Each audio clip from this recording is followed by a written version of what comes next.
What's up, guys? Average Kiwi Guy here. How y'all doing? So it's Flash Day. So you know what that means. We gotta check out the new Flash episode. We gotta, get into it, get into the nitty gritty stuff.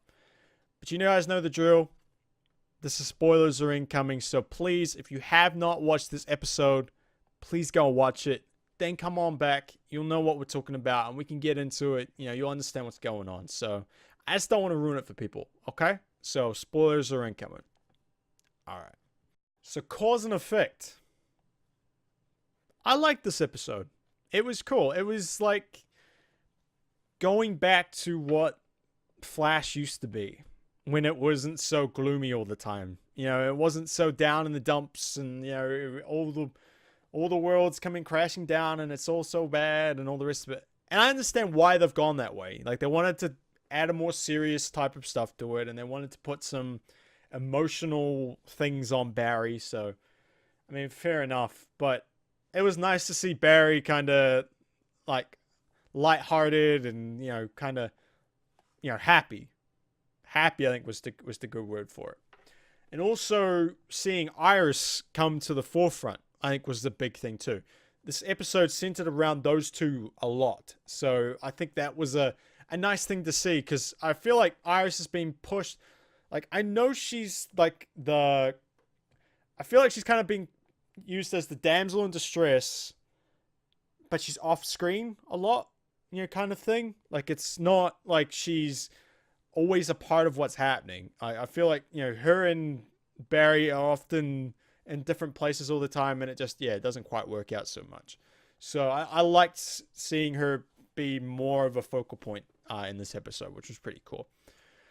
But yeah, like, the way this episode started off was pretty good too. It was pretty damn good because basically it was right after Barry went to Savitar and said, "I know who you are," and it turned out to be Future Flash. And you guys all know like what my thoughts on all that. That's in the previous reviews. So if you don't know, go check out that one. But Future Flash, basically is a time remnant. He's a time remnant, and he was a time remnant created by Future Barry, so Future Emo Barry, the one we saw a few episodes ago, 4 years after Iris dies when he's fighting Savitar. And basically, Savitar kills all those time remnants. Kills them all, except one. Except one. And what happens is, basically, Team Flash, like, Joe, Barry, all of them, basically, like, shun this guy. Like, he's kind of like the defective Flash that, like, no one really wants to put up with. They're like, no, you're just a time remnant. You're an aberration. Like, you shouldn't even be here. Like, you should just disappear, sort of thing. And that, like, broke him. Like, crushed him.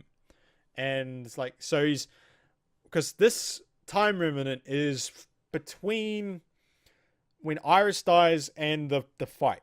So Barry's gone back to one, like, some of those time frames. Like, it could only, it only needs to be like a little bit back in time to grab this remnant so they can, he can use them.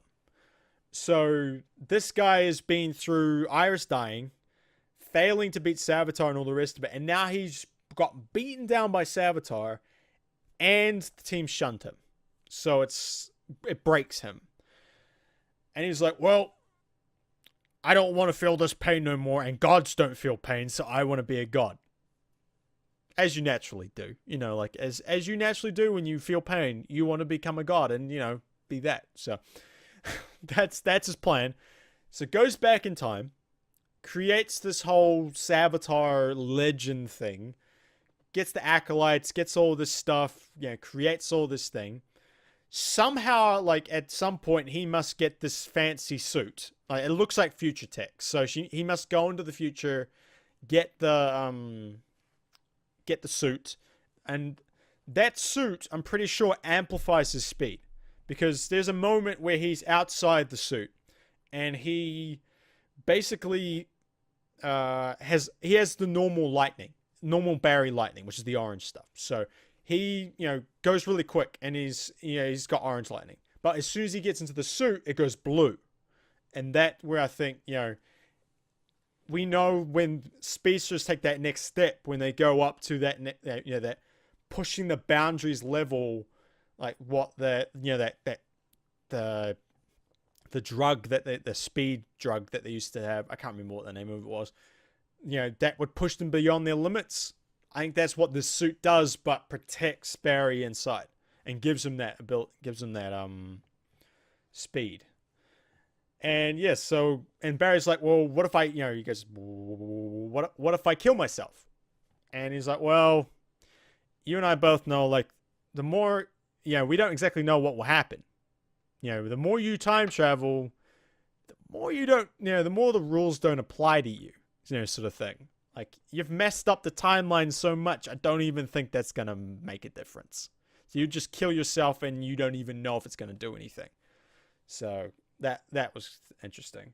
So his, like, overall plan is to make Barry dark enough, get him into a dark enough place that he will do all the things to create him. And then it creates this cycle. He's created this endless loop. This endless loop that, that Cisco does explain. He went back in time, comes back and forth in time. He creates himself to fight, so he constantly gets created. Time travel, right? It messes with you so much, these shows with these time travel stuff. And like, so right after all this stuff happens, a kind of a cool fight happens. Barry's like, goes raw, and he goes at this future Flash, before he gets in the suit, beats him up a little bit, so it gets him on the ground, like, I'm gonna stop you now, all the rest of it, you're done. And we figure out his suit can move by itself. It's automated. It can, defend him when he's outside his thing. He just doesn't have the speed, which is pretty cool. It tells you that it's future tech. So, the whole, this whole big hulking suit going on, that was pretty cool. And yeah, and then they have this sort of lightning, like, the spin, and they build up the lightning, and they sort of like this 2 lightning punch, sort of bash Dragon Ball Z type thing, which was pretty cool. It was a cool way to start the episode. I think that was a really cool way to start the episode. And yeah, and that's where we get into the whole memory stuff. Because Barry goes back, tells the team, they're like, well, how does that work? And, Cisco tells them what's going on. And basically, the message that, it was in Legends, by the way, this was in Legends, on the Wave Rider, of future Barry sending a message back, telling them not to trust Barry Allen. That was the Barry Allen they were talking about. I did not think that was going to be it, but apparently they're like, don't trust. Yeah, that was the whole thing, was that they're like, don't trust Barry Allen. So that's what that message was for. And yeah, so basically they're going like, well, the biggest thing, how can we stop someone who knows everything we're going to do? Because everything that Barry does and remembers and all that, future Barry knows, because he's lived it. Everything that they do, he lives through it. So, he knows all their plans, knows what's going to happen, knows their weaknesses, all of it. So like, well, what if we make him so he doesn't make any more memories? I was a little like, isn't that a bad plan? Like, basically they want to take his short-term memory away. So he doesn't retain, all the long stuff. So all the names of the people that he really knows that gets put, back into the long-term memory stuff. That's all safe. But the short-term stuff, so like telling him something like, hey, Barry, make sure you're at this place at 2:30. He won't remember it. It's a short-term memory thing. I was like, won't that make him kind of useless? Like, you wouldn't be able to have a plan for him. You wouldn't, because he won't remember. He would get to a place and go, what am I supposed to do here now? I can't remember. He would know nothing. He wouldn't know what to do. And it would make Flash kind of useless. It would. It'd make him useless. But it doesn't really matter. It doesn't really matter. They stuff it up. They stuff it up and they wipe his memory. They're completely gone. It takes away all the memories he has, barring like the core part of like who Barry is. So like how he talks and all, all the stuff, kind of what he learned as like a child or something like that. And this is when Barry kind of gets, the gloomy part of the show gets lifted away. Because he's free of all of it. He's free of his parents dying. He's free of all the stuff that happened with, Reverse Flash, Zoom, everything. And like he doesn't remember anyone, but he soon hard out trusts them, and he basically falls for Iris again, and it's quite a nice, refreshing, sort of break away from the gloomy side of things, the way Flash has been for a while. And I know why they do it. I know they want to, get that emotional investment, in Barry, and they want him to struggle through some things and stuff like that. But it's nice to see Barry happy, and kind of like season 1. Season 1 when he's enjoying being a superhero and he's happy, and it's good. It was nice to see. And you got to remember, Flash as a character, as a comic book character and everything, he is the happy-go-lucky guy. He's the generally, out of all the Justice League people, he's the one having fun. He really is. He's the one who has fun. He's the light-hearted one. He's kind of the ray of light in a lot of gloomy people. There's a lot of gloomy people on the Justice League, and he's kind of the bright spot. So you don't want him to get too down in the dumps all the time. So it was nice to see have a break away from that, for a bit. And it created a nice little, I guess, sort of reaffirming of both his and Iris's relationship. And it had kind of a nice little bit, they had a little date sort of thing, and they going through some history stuff, stuff in the past, and you start to see what they were like before all this happened, what they were like through college and stuff, the best friends part, and they, you learn a lot more about them, and it was kind of a nice little breakaway, like I said, from this stuff. So it was nice to see them kind of reaffirm, yes, they are actually, more than just Flash and Iris. There is a Barry there. There is, you got to remember they are actually in a relationship, and they are actually getting married. They just haven't done anything about it. And they even asked that, Barry asked, well, what do we do? Are we planning the wedding? Are we, picking cake? Choosing a place to go for a honeymoon? They're like, no, we've been busy. It's just shown how much, it puts their life on hold, but it actually put that part of the show on hold as well. This whole Savitar thing. It's put everything on hold. Cisco stuff, Iris stuff, all of it, everything outside the Flash has kind of been put on hold outside. Really, the only one that's kind of progressed a little bit is Joe with Cecile. So that was pretty crazy. And basically, speaking of Cecile, she needs Barry to testify against this hate mongerer guy, basically a poor man's Mick Rory. So yeah, he's like a poor imitation of him, and he has to go into this court and testify. So they give him these glasses, which is basically like a teleprompter, right? And they're like, oh, make sure you don't get them wet. I was like, well, how the hell is he going to get them wet? Turns out a drop of sweat shorts them out. That's bad. That's bad design. That's bad engineering. I know you're making them on the fly, but wrap them up in some tape. Wrap some tape around it. I'm sure that would stop it. How hard is it to stop it from getting sweat on it? I don't understand that. It was just so stupid. I was like, oh my God. But yeah, he stuffs the trial. Heatmonger goes off. He gets freed, and So while all this is happening, Savitar's getting the same thing. He's getting the same thing too. He's got, he doesn't know who he is. He has no idea, who am I? Who are you? To Killer Frost. He doesn't know what's happening. And so that was pretty quick, by the way, because I thought like it takes stuff like a while to traverse through time and everything like that. But I guess this stuff was pretty instant because it even affected Wally. Like Wally has no powers because Savitar doesn't know to go and give Wally his powers. So yeah, that was it stopped it all. And this prompts Caitlin or Killer Frost to go to the guys and go, well, what the heck happened? What'd you do? You know, you wiped his mind, didn't you?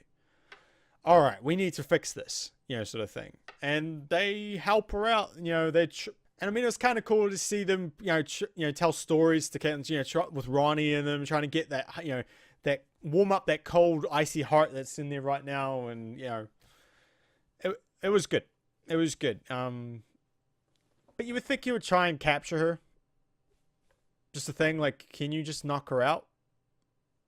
I didn't understand why they just sort of left it. But I guess it makes it more like, you know, they have to, it's like an end thing. Like, guarantee Caitlin will take control and she'll help stop Savitar. It's what's going to happen. It's what's going to happen. And as this episode goes on, you can tell Iris is getting more and more conflicted with getting Barry his memories back.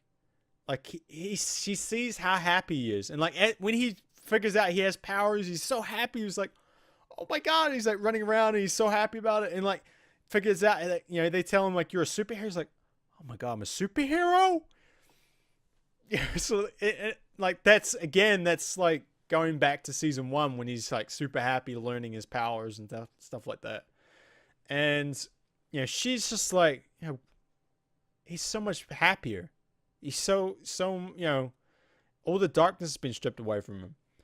And, you know, but she's the only one that's like, you know, maybe we should leave him this way. Like, you know, this is also stopping Savitar. Like, Savitar, he's out for the count too. He doesn't know who he is and all the rest of it. Also, Wally is down too because Savitar doesn't know to go and give him his powers, like, you know, in the future, like in that loop. He doesn't go and give Wally his powers. So Wally has no powers. And yeah, so all of this, I think, would solve the Savitar problem, but no one ever considers it. I don't think ever. And like they're all quite happy to help Caitlin when Caitlin comes in and goes, yeah, we need to restore their memories. This is what needs to happen. And they're like, you know, she's like, well, you know, there's a whole bunch of villains out there. I just think, look, we could just teach him how to be the Flash again. How hard is that? We just teach him how to be Flash again. But, you know, they can't do that. They can't do that. It'd be a bit of an anticlimactic, you know, sort of ending to all this. It would be like, oh, they just wiped his mind and that was it. Be a little bit boring. So, yeah, so basically what happens is Heatmonger comes out and he sets fire to everything. He sets fire to this tower and Barry's like, right, I'm going to go save these people. And he whoosh, but he can't remember how. He can't really use his powers all too well. He can't really even stop. He's completely out of sync. He has no idea what he's doing. And basically, Cisco, Caitlin, and Julian, they build this like electrocution thing. They can go through like his suit sensors, and it electrocutes his mind basically again. But it only sort of like jump starts his mind. It needs to like, you know, sort of get in gear. And this is when Iris and him have this sort of quite nice and like kind of an emotional little scene, like through the comms, where she tells him about the night after his mother's been murdered. And, you know, she's, you know, says how like in shock he was when he comes in, and then when like late at night she hears like him crying downstairs and they sit together and like this, you know, she says that was the moment where we fell in love with each other. You know, and this is something that Flash does well in places. It has these emotional scenes that I think work very well. They can do it god awful too. They can have some really bad ones as well where they completely mess it up. But there are some that I think they do it better than Arrow and Legends and all that. I think there are these really great emotional scenes. Generally between Barry and Iris. It's generally between those two. I think those two have the cachet between the two of them to pull those scenes off. And I think, that's a good thing. And they shouldn't overuse it, but they shouldn't be afraid to use it in the right places. So yeah, that was quite a nice little thing. And that basically kickstarts Barry, and boom, Barry, goes up. Savitar wakes back up. He knows who he is. And then Wally gets his powers. And yeah, Wally joins Barry, and they, put out all the fires. And they save the day, and Heatmonger gets captured again. And it's like, okay, you're just a throwaway villain. Thank you. That was it. And yeah, basically Barry's like, look, I know it would have been nice to be free of all those dark things, but those dark memories also define me. They define me as well, and they help drive me to be a better superhero. And it's true. Like if you look back, like anyone, the dark, the dark parts of your life generally are the parts that define you the most. So if you take those all away, who are you? You're not quite the person that you probably should be. So all's well that kind of ends well, I guess. Oh, I forgot about the Speed Force bazooka and the whole Tracy Brand HR romance. That I'm like, that's all right. It gives HR something to do. It really does. It gives them something to focus on. It gives them a purpose. So that's cool. But basically, this bazooka is how they're gonna stop Savitar. But they have no way to power it. They have no way to power it. They're like, oh yeah, we need like a power source that's like more powerful than the sun. Why do you people build these things? It's like glasses that get shot out by sweat and cannons that need suns to power them. It's not a good thing. And yeah, so that leads us into the next episode for, like, basically they need to get this alien power source. I think it's from the Invasion episodes. And King Shark is guarding it. So I don't know why. But I see Led and Snart's going to be in it, so I'm all good with Captain Cold coming in, helping Barry, which I think is going to be pretty cool. Maybe he'll give him some help with planning for Savitar too. That would be interesting as well. So, I'm looking forward to the next episode. I really am. I think it's going to be a good one. I really do. But overall, I think this episode was a nice sort of flashback to the, like, season 1, where it was a nice, happy Barry. Life was better. The relationship stuff kind of mattered. Everyone was kind of progressing, like, outside of being the Flash. It was quite good. So it was a nice little refreshing flashback. But obviously now we're going to go straight back into the emotional gun-ho stuff, because I think we've only got like 2 weeks to go, guys. We're counting down, so I'm looking forward to it, man. This final fight with Savitar, will future Flash. It's gonna be pretty damn good. But yeah. Alright guys, that's it for us. Thank you very much for watching. If you did like the video, hit the subscribe button, hit the like, hit the comments, hit the dislike if you like. It's all there. You guys know how to use YouTube. It's all down there. Also check us out on Twitch, twitch.tv/TheAverageKiwiGuy. Hit that follow button, you know when we go live. And you'll also, check us out on Twitter, Instagram, AverageKiwiGuy. You know the deal. Alright guys, I'll catch us next time. Peace. Bye.